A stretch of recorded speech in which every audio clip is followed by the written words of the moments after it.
একটি সবুজ গ্রামে থাকত এক দয়ালু মানুষ যে ব্যাঙদের খুব ভালোবাসত। এই জায়গাটা কত সুন্দর!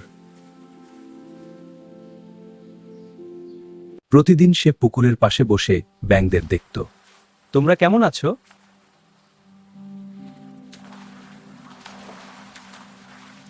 ব্যাঙগুলো ধীরে ধীরে তার সাথে অভ্যস্ত হয়ে গেল। ভয় পেও না, আমি তোমাদের বন্ধু।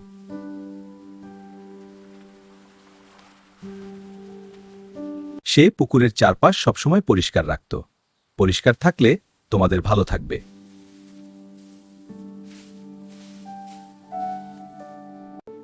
মানুষের এমন আচরণ দেখে সে কষ্ট পেত। ওরাও তো জীব।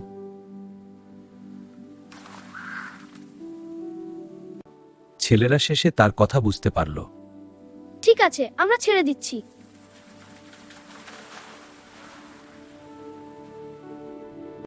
অনেক ব্যাঙ বিপদে পড়ে গেল। আমি আছি, ভয় পেও না। সে এক এক করে তাদের নিরাপদ জায়গায় নিয়ে গেল। এখানে তোমরা নিরাপদ।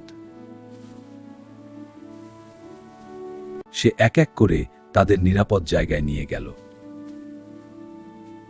এখানে তোমরা নিরাপদ। এক রাতে প্রচন্ড বৃষ্টি শুরু হলো। পানি অনেক বেড়ে গেছে। তারপর থেকে সবাই ব্যাঙদের যত্ন নিতে শুরু করলো। আমরাও সাহায্য করব।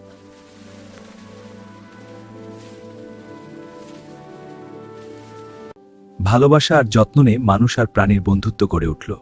তোমরাই আমার আসল বন্ধু।